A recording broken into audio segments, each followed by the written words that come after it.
The Tinwoodman of Oz by L. Frank Baum. Chapter 5. Mrs. Yoop, the Giantess. When they had reached the end of the path where they had first seen the warning sign, they set off across the country in an easterly direction. Before long they reached rolling lands, which were a succession of hills and valleys where constant climbs and descents were required, and their journey now became tedious because on climbing each hill they found before them nothing in the valley below it except grass or weeds or stones. Up and down they went for hours with nothing to relieve the monotony of the landscape, until finally, when they had topped a higher hill than usual, they discovered a cup-shaped valley before them, in the center of which stood an enormous castle built of purple stone. The castle was high and broad and long, but had no turrets and towers. So far as they could see, there was but one small window and one big door on each side of the great building. "This is strange," mused the Scarecrow. "I had no idea such a big castle existed in the Gillikin country. I wonder who lives here." "It seems to me, from this distance," remarked the Tin Woodman, "that it's the biggest castle I ever saw. It is really too big for any use, and no one could open or shut those big doors without a stepladder." "Perhaps, if we go nearer, we shall find out whether anybody lives there or not," suggested Woot. "Looks to me as if nobody lived there."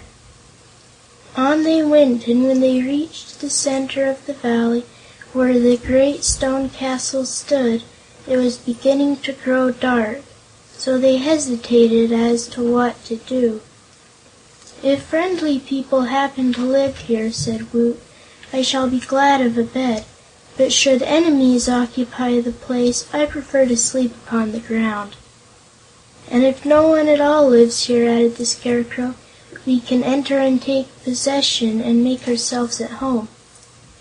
While speaking, he went nearer to one of the great doors, which was 3 times as high and broad as any he had ever seen in a house before, and then he discovered engraved in big letters upon a stone over the doorway the words, "Yoop Castle." "Oh ho!" he exclaimed. "I know this place now.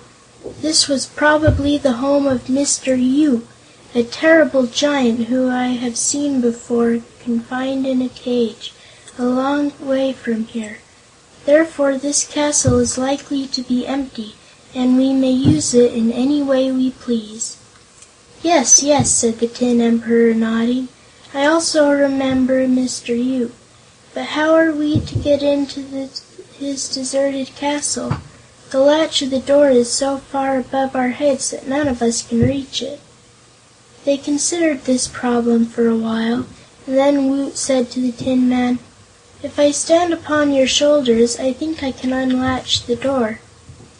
"Climb up, then," was the reply, and when the boy was perched upon the tin shoulders of Nick Chopper, he was just able to reach the latch and raise it. At once the door swung open, its great hinges making a groaning sound as if in protest, so Woot leaped down and followed his companions into a big, bare hallway.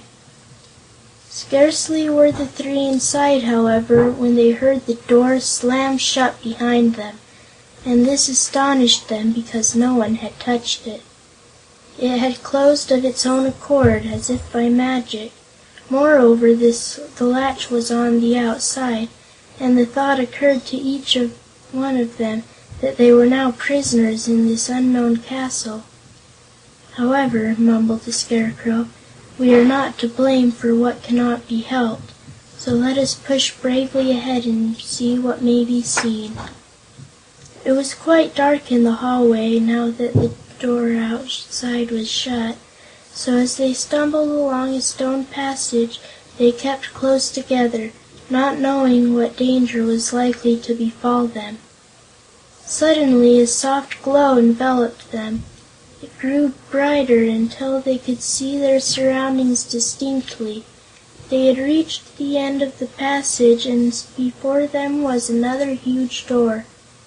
This noiselessly swung open before them, without the help of anyone, and through the doorway they observed a big chamber, the walls of which were lined with plates of pure gold, highly polished. This room was also lighted, although they could discover no lamps, and in the center of it was a great table at which sat an immense woman. She was clad in silver robes and embroidered with gay floral designs, and wore over this splendid raiment a short apron of elaborate lacework. Such an apron was no protection, and was not in keeping with the handsome gown, but the huge woman wore it, nevertheless. The table at which she sat was spread with a white cloth, and they had golden dishes upon it. So the travelers saw that they had surprised the Giantess while she was eating her supper. She had her back toward them and did not even turn around, but taking a biscuit from a dish, she began to butter it and said in a voice that was big and deep but not especially unpleasant: "Why don't you come in and allow the door to shut? You're causing a draught, and I shall catch cold and sneeze. When I sneeze, I get cross. When I get cross, I'm liable to do something wicked. Come in, you foolish strangers, come in." Being thus urged, they entered the room and approached the great table until they stood and faced the great Giantess. She continued eating, but smiled in a curious way as she looked at them. Woot noticed that the door had closed silently after they entered, and that didn't please him at all. "Well," said the Giantess, "what excuse have you to offer?" "We didn't know anyone lived here, madam," explained the Scarecrow. "So, being travelers and strangers in these parts, and wishing to find a place for our boy friend to sleep, we ventured to your castle. You knew it was a private property, I suppose," said she, buttering another biscuit. "We saw the words Yoop Castle over the door, but we knew that Mr. Yoop is a prisoner in a cage in a far-off part of the Land of Oz, so we decided that there was no one now at home and that we might use the castle for the night." "I see," remarked the Giantess, nodding her head and smiling again in that curious way, a way that made Woot shudder.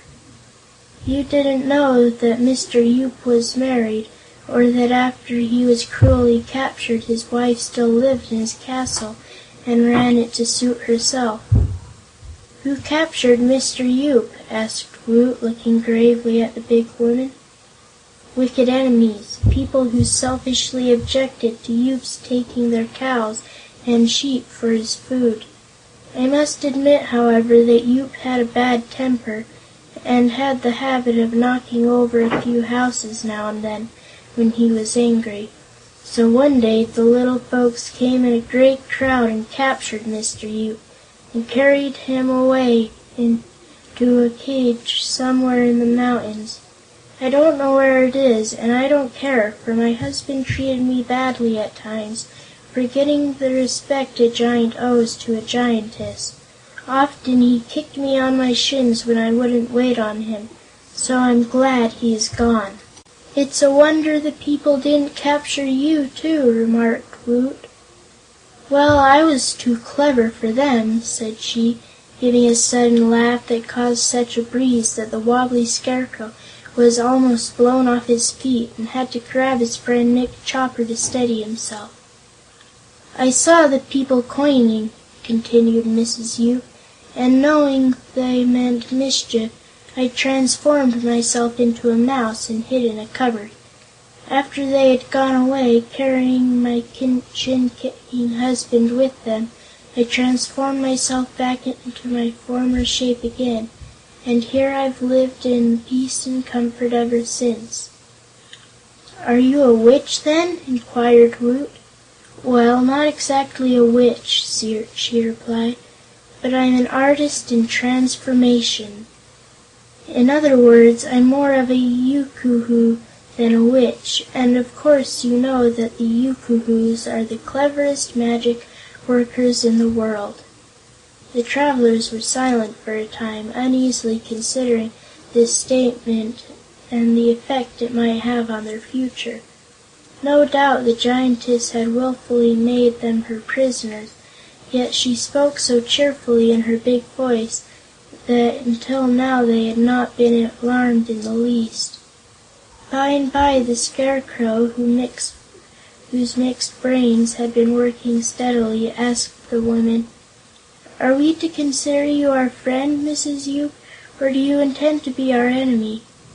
"I never have friends," she said in a matter-of-fact tone, "because friends get too familiar and always forget to mind their own business. But I am not your enemy, not yet, anyhow. Indeed, I'm glad you have come, for my life here is rather lonely. I have had no one to talk to since I transformed Polychrome, the Daughter of the Rainbow, into a canary bird." "How did you manage to do that?" asked the Tin Woodman in amazement. "Polychrome is a powerful fairy." "She was," said the Giantess, "but now she's a canary bird. One day, after a rain, Polychrome danced off the rainbow and fell asleep on a little mound in this valley, not far from my castle. The sun came out and drove the rainbow away, and before Polly wakened, I stole out and transformed her into a canary bird in a gold cage studded with diamonds. The cage was so she couldn't fly away. I expected she'd sing and talk and we'd have good times together, but she has proved no company for me at all. Ever since the moment of her transformation, she has refused to speak a single word." "Where is she now?" inquired Woot, who had heard tales of lovely Polychrome and was much interested in her. "The cage is hanging up in my bedroom," said the Giantess, eating another biscuit. The travelers were now more uneasy and suspicious of the Giantess than before. If Polychrome, the Rainbow's daughter, who was a real fairy, had been transformed and enslaved by this huge woman that claimed to be a yookoohoo, what was liable to happen to them? Said the Scarecrow, twisting his stuffed head around in Mrs. Yoop's direction. "Do you know, ma'am, who we are?" "Of course," said she, "a straw man, a tin man and a boy." "We are very important people," declared the Tin Woodman. "All the better," she replied. "I shall enjoy your society the more on that account, for I mean to keep you here as long as I live, to amuse me when I get lonely. And," she added slowly, "in this valley no one ever dies." They didn't like this speech at all, so the Scarecrow frowned in a way that made Mrs. Yoop smile, while the Tin Woodman looked so fierce that Mrs. Yoop laughed. The Scarecrow suspected she was going to laugh, so he slipped behind his friends to escape the wind from her breath. From this safe position he said warningly, "We have powerful friends who will soon come to reach us." "Let them come," she returned, with an accent of scorn. "When they get here they will find neither boy nor a tin man nor a scarecrow, for tomorrow morning I intend to transform you all into other shapes so that you cannot be recognized." This threat filled them with dismay. The good-natured Giantess was more terrible than they had imagined. She could smile and wear pretty clothes and at the same time be even more cruel than her wicked husband had been. Both the Scarecrow and the Tin Woodman tried to think of some way to escape from the castle before morning, but she seemed to read their thoughts and shook her head. "Don't worry your poor brains," said she. "You can't escape me, however hard you try. But why should you wish to escape? I shall give you new forms that are much better than the ones you now have. Be contented with your fate, for discontent leads to unhappiness, and unhappiness in any form is the greatest evil that can befall you." "What forms do you intend to give us?" asked Woot earnestly. "I haven't decided as yet. I'll dream over it tonight, so in the morning I shall have made up my mind how to transform you. Perhaps you'd prefer to choose your own transformations?" "No," said Woot, "I prefer to remain as I am." "That's funny," she retorted. "You are little and you're weak. As you are, you're not much account, anyhow. The best thing about you is that you're alive, for I shall be able to make of you some sort of live creature, which will be a great improvement on your present form." She took another biscuit from a plate and dipped it in a pot of honey and calmly began eating it. The Scarecrow watched her thoughtfully. "There are no fields of grain in your valley," said he. "Where, then, did you get the flour to make your biscuits?" "Mercy me! Did you think I'd bother to make biscuits out of flour?" she replied. "That is altogether too tedious a process for a yookoohoo. I sent some traps this afternoon and caught a lot of field mice, but as I do not like to eat mice, I transformed them into hot biscuits for my supper. The honey in this pot was once a wasp's nest, but since being transformed it has become sweet and delicious. All I need to do when I wish to eat is to take something I don't care to keep and transform it into any sort of food I like and eat it. Are you hungry?" "I don't eat, thank you," said the Scarecrow. "Nor do I," said the Tin Woodman. "I have still a natural little food in my knapsack," said Woot the Wanderer, "and I'd rather eat that than any wasp's nest."